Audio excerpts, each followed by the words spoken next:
Or Sure. However okay. works best with you.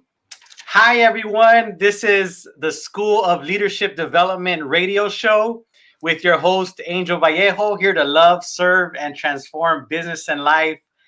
And for the last few episodes, if you've been chiming in, we've been talking about this, how leadership and public speaking work hand in hand. And today I have a special guest speaker with none other than Dr. Marianne. And Dr. Marianne brings a lot to the table. She's been in education for over 21 years. She's a speaker, she's an author, and she loves God. And she's been married for 31 years. So I want to let's give her a round of applause for that. For those of you that are chiming in, give her a round of applause. Yeah, that is amazing to hear that kind of track record. So, Dr. Marianne, how are you today? I'm wonderful. Thank you, Angel, for this opportunity to speak to your audience. Absolutely. And can you hear I could hear you perfectly. Can you hear everything okay over here? Yes, I can hear just great. All right. Awesome. So for those of you listening in live or on the recording, I just want to say welcome. Give yourself a round of applause and a pat in the back for showing up. You have leadership inside of you. I believe in you. We believe in you. And I believe that today there's going to be something shared during this broadcast that could potentially make a difference in your life or someone else's life. And so we're going to just go ahead and jump in. So, Dr. Marianne, can you share just a little bit about your background, and so we can get to know you a little better?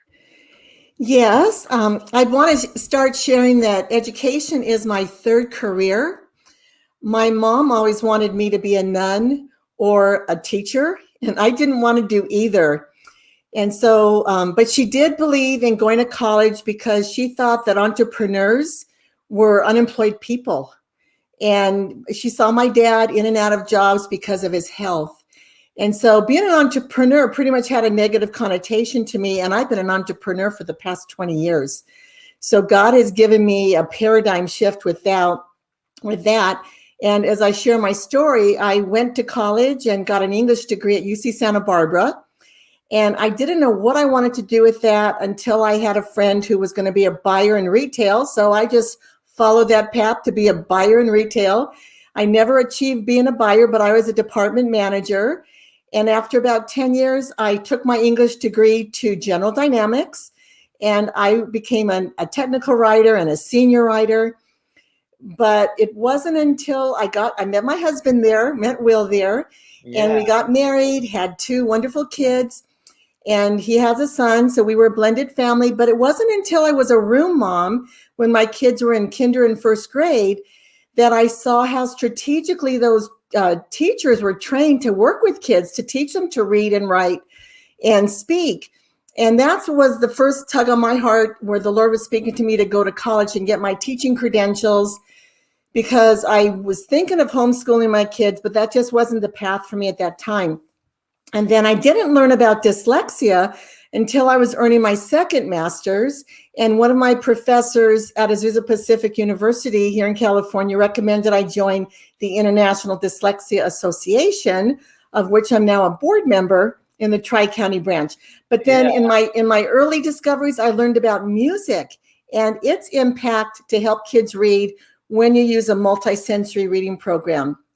So my mom never knew, she didn't think about the dyslexic people like for Henry Ford, Walt Disney, Steven Spielberg, Leonardo da Vinci, who are all wonderful entrepreneurs. And so being an entrepreneur now has a whole different meaning to me, because I'm meeting a lot of dyslexic adults who are entrepreneurs and they're geniuses.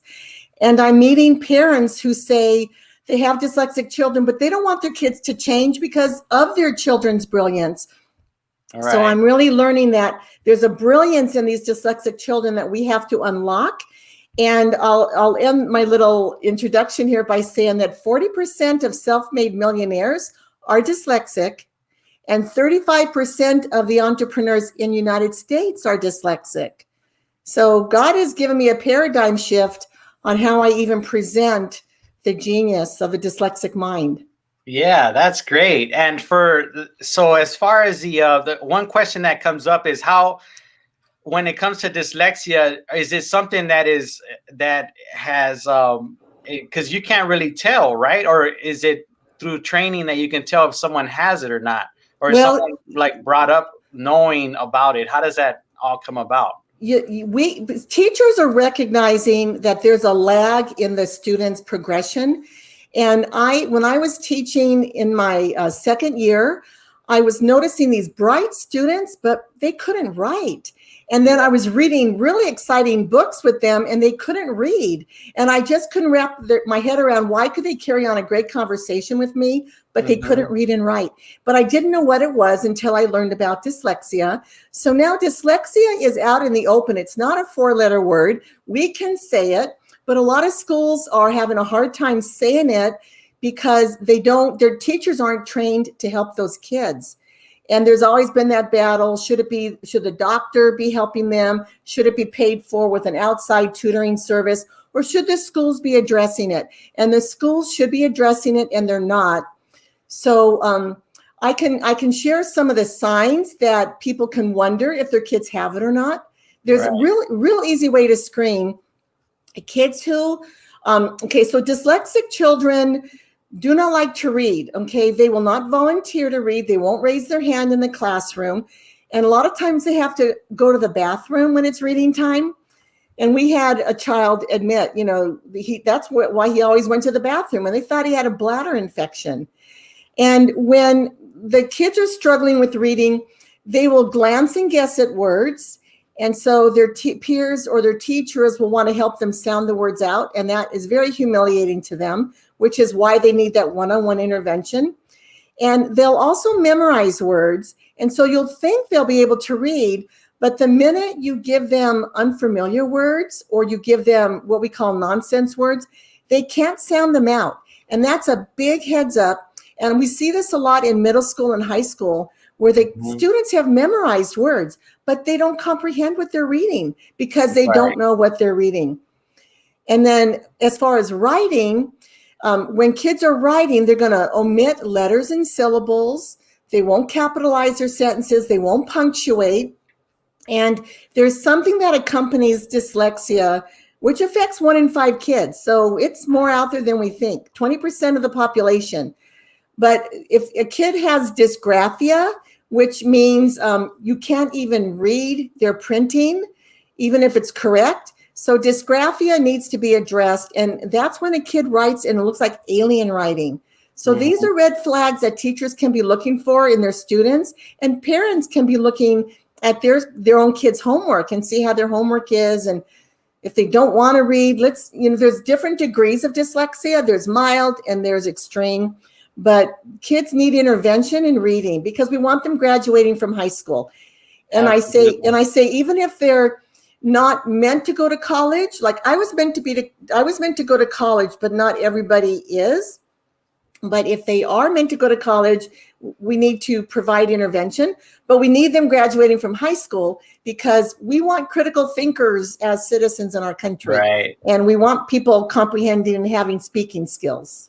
That's great. Well, I'm glad that you're on our call today and you're bringing that awareness. And thank you for taking the call, for actually standing up for dyslexic people and being that pillar in the community for people. So thank you for that. And so we're looking forward to see how we can get more engaged, and people that have dyslexic children or that know somebody that you can definitely point them in the right direction. So talking about speaking and public speaking, this is a leadership development show, and we've been talking about public speaking, and you're sharing about how important public speaking is, or just speaking in general. So I want to, if you can just share a little bit, like, how did you get into, I know you've been an educator for quite some time, but when did you realize that public speaking was something that's going to help you to get further in your career? Well, coming out of education, I've been an educator for 21 years and a classroom teacher for 10. I I knew that God was calling me to help the dyslexic population, but it wasn't until I met a woman named Arvie Robinson, who is my coach now. She's been my speaking coach for a year and a half. I didn't know how to get my message out. And so being in her mastermind program helped me realize that, yeah, I have a message, but you need to be trained how to get it out. And so there's formulas and patterns. You learn how to share the personal story that I shared earlier. You share a professional story, and you can share some examples. And so when I speak to people for 30 minutes, I have a beautiful outline of how I present the whole scenario. And I'm always gathering information, and you need to learn how to put that information into what we present as well, and how to share testimonies. But if it wasn't for the personal coaching and the guidance of how to be a speaker, I would not be here today. And with the confidence that you get from having a personal coach and being in a mastermind program, it opened up doors for me to create YouTubes. I have a YouTube channel and I have a podcast channel. And I never would have been doing that if I didn't have that personal coaching to develop that confidence that what I'm doing matters and that I'm going to be saving lives by getting this message out. Yeah, absolutely. And that's pretty incredible how just to think about that you've been in the industry for a long time already, and you've been in front of audiences, but just to be able to look at it in a different perspective now and know that it's an ongoing thing that continues to get developed, even with the titles that you have. I mean, it's just, even that alone, it's taking a long time to actually get to that point. But I really want to commend you for continuing to grow and continuing to notice that it's an ongoing thing. It's not just a one time you do it and then you're good to go. It's like, no, it's ongoing. Yes. And it takes time, it takes practice. And you can tell, I mean, you're flawless when it comes to sharing your knowledge and your experience. And yeah, that's great. So looking back, what would be one thing that you wish you would have known before you got started in this whole career of being in education and following the whole academia, and now you're transitioning you've transitioned to entrepreneurial, and what would be one thing that you wish you would have known back then that for our listeners that, because I'm sure some listeners here have been going on that track, 2 tracks, right? Of working full-time, going to school full-time, or have ideas to become entrepreneurial. So what would be that one thing that you would think of, like, man, if I would have known this? Well, I am a person of faith, so I'm going to share that having quiet time with the Lord and getting in the Word and reading to bring that peace and develop that relationship is so important. And a lot of us keep our day so busy, we don't take that time to spend with Him.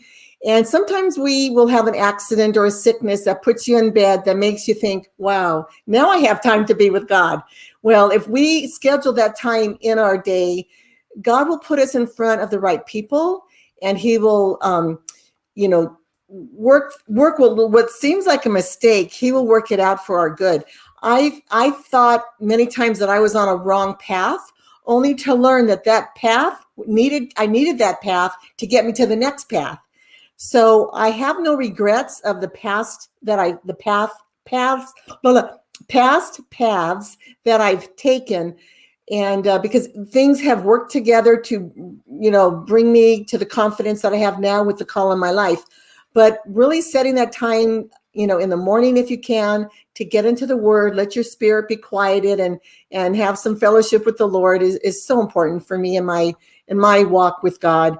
And I'm doing this because He's called me to do it. I'm not doing it for the money. I'm not doing it for fame and recognition. I'm doing it because He cares about His people, and He wants kids reading so that they can have success in life. And God wants people to unlock the genius that He has put in them. And I'm just the messenger getting this out to people, how we can unlock their genius. Yeah, no, that's great. And it reminds me of one of my mentors, when they asked him the time alone that he would set aside each day. he got to a point where he was setting 4 hours a day to be quiet with God and to read.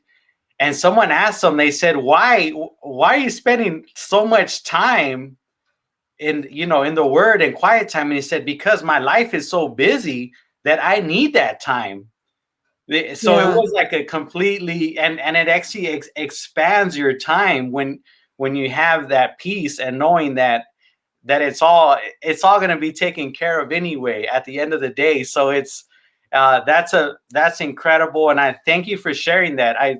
I know myself, I can use a lot more quiet time. For me, it'll be a good 15 minutes is a good day for me, but it's Yes. I've noticed that those times, and those of us that are watching that may or not be believers or have faith in God, you could find time to just, they call it meditate, or just be quiet and Yes.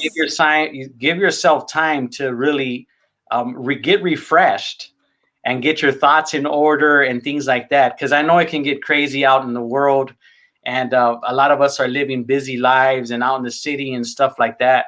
So thank you for sharing that. So we are, this is a School of Leadership Development radio show. Thank you for chiming in. Those of you on live and on the recording, we're with Dr. Marianne Cintron, and she's giving us some great insights on leadership and how it's really made a difference in her life, and specifically in the dyslexia and serving that community and those families. And so what has been one of your biggest challenges so far, and how have you grown from it? I think it's real important to have balance in our lives. And I've actually scheduled time in one of my days to spend time with my daughter, who's a newlywed, and spend time with recreation, things that I like to do, get away, and go to a timeshare or something, or not a timeshare, but Airbnb. I don't have a timeshare, but and also spending time serving in our church, because we need to be sure that we're serving, and we're actually involved with Love Life Ministry, which is a pro-life evangelistic effort. Yeah, that's great. Yeah, and God has shown me we need to serve in our church, and we need to spend time with our family. We need to, married 31 years, it just doesn't happen. You have to invest in your marriage and spend time getting away. And we have other kids that we regularly try to engage with. And so, when you're busy with our work, most of us could probably work 80 hours a week. And I even had a friend that once said, God even rested on the 8th day. And I chuckled, because no, there wasn't an 8th day, but how many of us would like an 8th day? So I really try to reserve Sunday to rest and not get into work.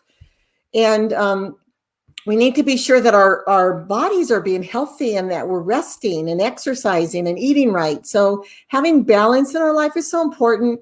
And as God puts us in more and more platforms and lets more and more people hear about us, we need to be sure that our bodies are strong and that we're taking care of ourselves so that we can be strong for His purposes. Yeah, that's great. Thank you. And I want to say hello. Hi. We have people chiming in on the comment bar. So just want to say hello. We do recognize that. I'm on a new platform now, so I'll reach out to you later, but just want to say heads up. We see you. We acknowledge you. And Dr. Marianne, that is incredible to set that time aside to have fun and enjoy yourself and move your body. I mean, come on, like, especially those of us that work behind a computer, there has to be that time. My wife just recently, she says, hey, you know what? You need to get out. We need to go out for a walk. She says, I know you because I'm a thinker, I'm a doer. And sometimes I get caught up with, just behind the computer all day. And she's like, That's what? Right. You need to pull yourself out of there and let's go for a walk. Let's go run around and let's have some fun. And so that's great that you set that time apart, and that you acknowledge that your priorities, right? Your family, and you're setting time for your family and your health, and that it's not all about just the end result, but the journey while you're going through it. And yeah, so that's awesome. Well, thank you for sharing Yeah. that. And so we're talking about leadership, public speaking. And so when it comes to leadership, what does leadership mean to you? Well, leadership means you're in a position where someone's watching you, and you have to be consistent to walk your talk. And I know people are always watching me, and whether they're peers, older people, or younger. In leadership, I've been a mentor at church. I've been a mentor of young moms. I've been a mentor of singles. And in education, I've been a mentor of new teachers that come on board, guiding them and sharing pearls of wisdom or sharing success with them.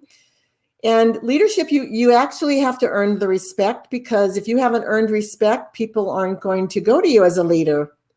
So I consider myself the dyslexia expert, because that is something God spoke to my heart years ago, that I was going to be the dyslexia expert. So I have learned so much, and I continue to be trained. I'm in a program, it's called the Orton Gillingham certification. So I have a student who's a sixth grader in what's called a practicum. That's an academic word, but I don't charge for him to be in my practicum, but so I'm serving and donating my time, and it's opening up a lot of doors. People are recognizing that I am the expert, being in this program as I continue to get trained.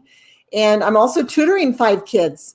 So as I'm tutoring, I'm continuing to learn, and I'm real hungry to help parents relieve their pain so that I can help their children read. And so I'd like them to bring their students to me. I'm developing the learning center, but I'm networking. And I think as a leader, you have to have empathy, of course, passion, but be empathetic with the kids you're helping, collaborate and cooperate with people. So those are my key things. And be transparent. Letting people know your true, authentic self is very important as a leader. Absolutely. Yeah. And I want to just kind of go and ask you a little bit more about that, because you have so much experience, and you've been to so many different scenarios. And when leadership is, you've mentioned a lot of things, right? Like people that walk their talk, mentorship, you have to earn your respect, collaboration, having empathy for others.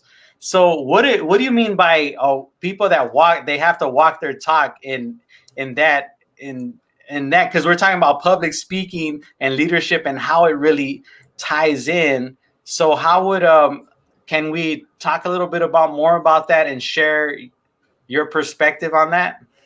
Well, one of the things I've needed to learn is to be patient and not rush things. So because I'm always thinking and wanting to do a lot of things, and people's schedules aren't my schedule. So while I want to have something happen that week or even in 2 weeks, sometimes it might take a month.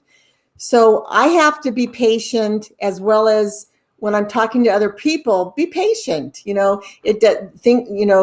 don't happen overnight. They don't even happen necessarily in a week or two. Be patient, but I have to model that as well. And one of the things I really try to do is, if things are being delayed or people are offensive or some way, I want to give them the benefit of the doubt and consider something's going on in their life that maybe would have them lash out in a mean way or just procrastinate. And when I talk to other people, I'll say, well, give them the benefit of the doubt. Believe that their intention was not wrong. Just communicate with them. So that's what I mean. Whatever I'm sharing with somebody else to do, I need to be living it myself. Absolutely.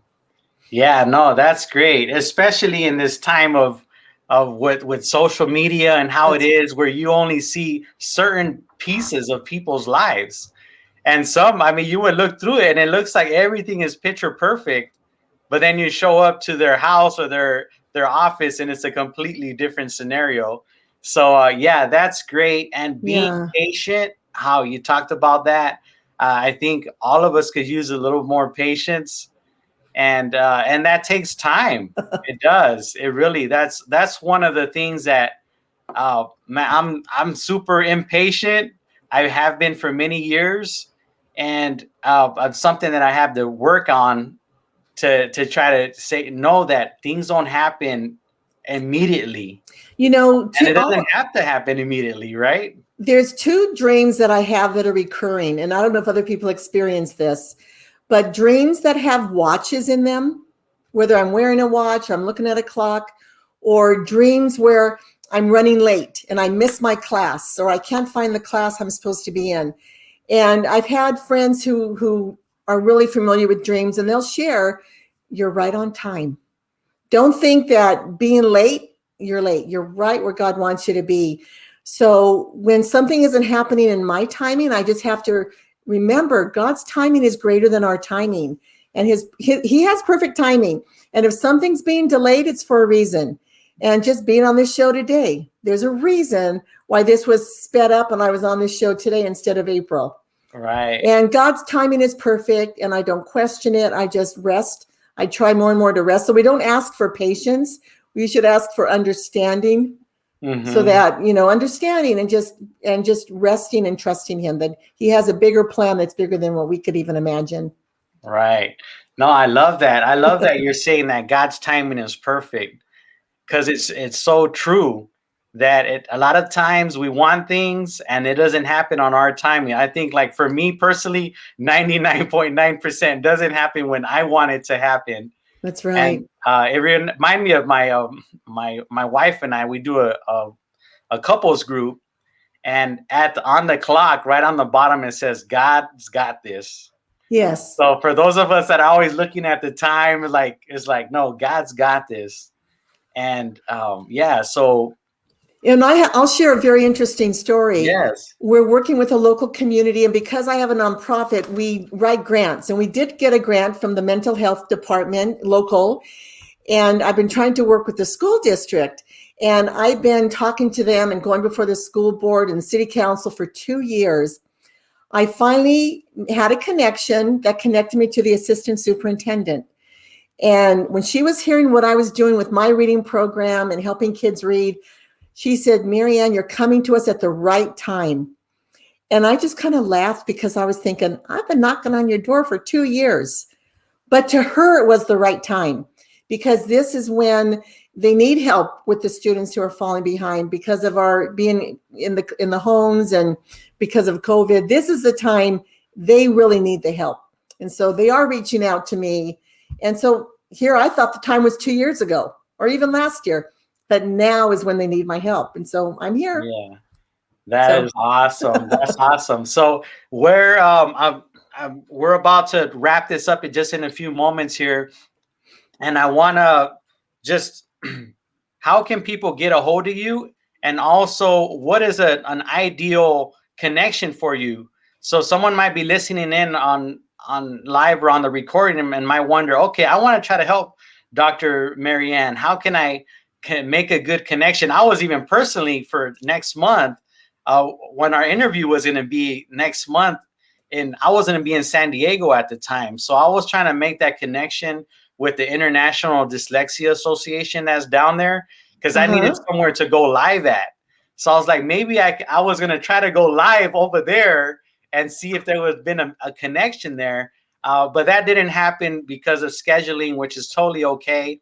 But those of us that are watching live or on the recording, they might be thinking, okay, I would love to somehow make that connection. So how can our viewers find you? And then also, what would be a good way to connect you? Well, I'd love them to find me on Instagram with Marianne Cintron. My website is dyslexia-solutions.com, which is DYSLEXIA-solutions.com. And there'll be a pop-up that says, "Let's connect." And then I would love, maybe people out there have dyslexic children, send them to me. I can assess for dyslexia. I screen for dyslexia. And I also advocate for families who believe their children have dyslexia and their schools are kind of dropping the ball and not assessing your child. But also, if you know somebody who has dyslexic children or the children are really struggling with reading, send them to me, because my goal is to relieve them of their pain and help their children read. I have a summer school program that we're planning and we're designing. Maybe we'll have some art with it. We'll have some intervention, and we'll have some fun ways to also help kids learn to read. But send me your parents. I can also leave my phone number, which is 626-629-3024. All right. Okay, great. And you're out of California, correct? California. Yep. Okay, awesome. Yeah. So I want to But this is nationwide, so people from all states can call me. Nationwide, and you have a way to connect people. And I want to say thanks again for bringing hope to the dyslexic community. And for those of you that are listening in and watching this or listening to the recording, there is hope. Even if you have it or your family member has it, just know that there's hope out there. And just to hear that there's a lot of people that have succeeded in life above and beyond just your regular average person that have had dyslexia, that right there is just, it feels awesome and is refreshing to know that that there is hope for someone that has that, and that's not the end of their possibilities per se. That's right. Yeah, that's great. So, well, thank you. Thanks again. Thank you for the opportunity. Absolutely. And thank you everyone that's listening in live and on the recording. This is a School of Leadership Development radio show with your host, Angel Vallejo, here to love, serve, and transform business and life.